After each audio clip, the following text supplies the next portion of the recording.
কারণটাও জানি, কারণটা হচ্ছে দা নেটওয়ার্ক ইস্যু। মানে কি বলবো, মানে মাথা খারাপ হয়ে যাচ্ছে, কোনো রকম কোনো কাজ করতে পারছি না।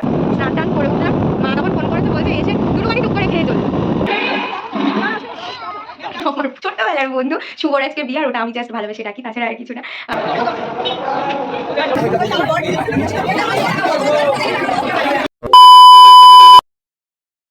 Hi guys, good morning, welcome back to my Bangla blog channel. I hope তোমাদের আজকে ব্লগটা দেখতে ভালো লাগবে। তো চলো আজকে ব্লগটা স্টার্ট করা যাক। ফাইনালি আগেন 3 দিন পর আবার আমি ব্লগ করছি। মানে কি যে হচ্ছে আমার সাথে, আই হ্যাভ নো আইডিয়া। মানে কি যে হচ্ছে সেটার আইডিয়া আছে, বাট কারণটাও জানি।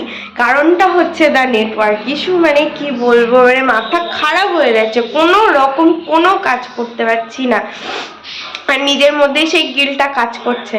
যাই হোক, আজকে হচ্ছে সানডে অ্যান্ড 26 জানুয়ারি। তো হ্যাপি প্রজাতন্ত্র দিবস, সবাই হ্যাপি প্রজাতন্ত্র দিবস হয়ে গেল, সত্যি হ্যাপি রিপাবলিক ডে।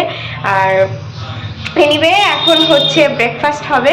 আর ব্রেকফাস্ট আজকে কি দাঁড়াও তোমাদেরকে দেখাচ্ছি। ময়দা এখানে একটু মানে গুড় গুলে নিয়েছি আর কি, তার কারণ হবে একটু মিষ্টি মিষ্টি গোলা রুটি। হঠাৎ খেতে ইচ্ছা করছে, ইউজুয়ালি তো খাই না মিষ্টি মিষ্টি, বাট হ্যাঁ আজকে একটু খেতে ইচ্ছা করছে, তাই ভাবলাম বানিয়েই ফেলি, ঝটপট হয়ে যাবে সেই জন্য। দাঁড়াও 1 মিনিট, হচ্ছে না এক হাত দিয়ে। 1:45, 2 ভাগের ভাত তরকারি সব আমার হয়ে গেছে।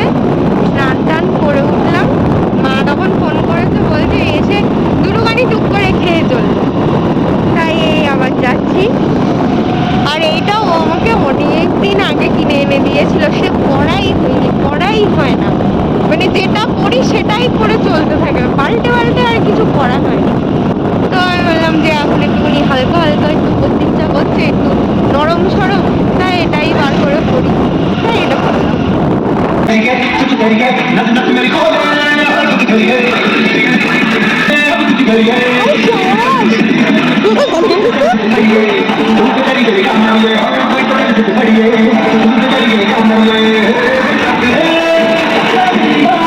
ম্যামের সাথে সাথেই ও করছে।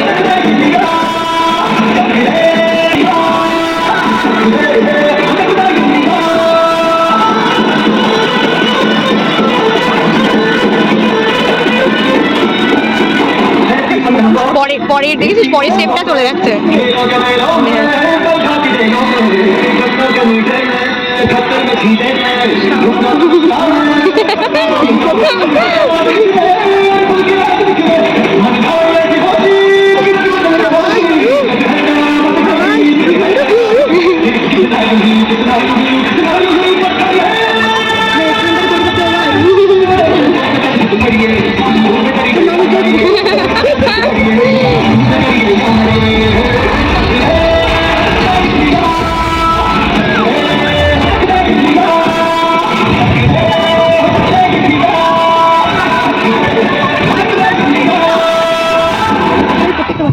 সাড়ে 8টা রেডি হয়ে গেছি। ও কোথায় যাচ্ছি সেটাই তো বলতে ভুলে গেছি। আজকে হচ্ছে আমার রাবণের বিয়ে, আমার ছোট্টবেলার বন্ধু শুভর আজকে বিয়ে, আর ওটা আমি জাস্ট ভালোবেসে ডাকি, তাছাড়া আর কিছু না। তো আজকে বিয়ে না, অ্যাকচুয়ালি আজকে রিসেপশন। একটু তাড়াতাড়ি যাওয়ার ইচ্ছে ছিল, বাট কিছু কাজ পড়ে গেছিলো, তো সেগুলো সব মেটালাম, মিটিয়ে ফাইনালি রেডি হয়ে বেরিয়েছি। রেডি হয়ে গেছি অ্যাকচুয়ালি অনেকক্ষণ আগে, বাট তারপরে কাজগুলো সব ফিনিশ করলাম, দেন এবার বেরোচ্ছি। পৌঁছালাম, এই হচ্ছে গেটের ডেকোরেশন।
পুরী বাড়ি আসলাম, খেতে বাবার নিচে চলে এসেছিল। আমি তৃষা শুভর সাথে কতক্ষণ গল্প করলাম, গল্প করেই যাচ্ছি, তিনটে মিলে গল্প করেই যাচ্ছি। শেষে ফটোগ্রাফার এসে বলছে এবার একটুখানি দাঁড়াও, তোমরা এবার একটু গল্প বন্ধ করো তিনটে। যাই হোক, তারপরে জাস্ট বাড়ি আসলাম। কি বলবো, মানে অনেক ছোটবেলার বন্ধুদের মধ্যে শুভ একজন, আর আছে মানে সবার বিয়ে হয়ে গেছে, বুদ্ধ, তুতু, সুরজিৎ সবারই বিয়ে হয়ে গেছে, বাস ইনি একজন বাকি ছিল। তো এনারও হলো ফাইনালি। আর আমার যাওয়ারই ছিল, যতই যা কিছু হোক না কেন। তাই বলছে আজকে আমি শুধু ওয়েট করছিলাম তুই আসিস কি আসিস না, তারপরে কালকে ফোনটা যেত দেখতে। চুপ কর তুই, আমি এমনিও আসতাম। হ্যাঁ, সাজুগুজু করে যেতে তো পারিনি, মানে যতটা দরকার ছিল ততটা পারিনি। এই ঠান্ডায় এতটা রাস্তা যাওয়াটাই যেন একটা হেক্টিকের ব্যাপার ছিল। যাই হোক, এনিওয়ে আজকে কাকিমার সাথেও গল্প হলো, তৃষার মার সাথেও গল্প হলো, ভালো লাগলো। যাই হোক, বাড়ি আসলাম, এখন চেঞ্জ করে শোয়ার পালা। আর কোনো কাজ নেই আপাতত, না এডিটটা করতে বসবো হয়তো, বাট আই ডোন্ট থিঙ্ক কি শরীর দেবে। কাল থেকে আবার সেই সোমবার, সব কিছু সেই চরকির মতো ঘুরপাক খাবে। জানি না কখন কি করব, বাট দেখছি তবে কি করা যায়। ইভেন আমি নেল পালিশও পরিনি, অবস্থা দেখো। Anyway, that's all for the day. I hope তোমাদের আজকে ব্লগটা দেখতে ভালো লেগেছে। যদি ভালো লেগে থাকে please to like, share and subscribe the Purple Paradise. আবার দেখা হবে কালকে with a brand new blog. Till then, tata, bye bye, good night. I've changed for the better this time. I thought I would never be fine.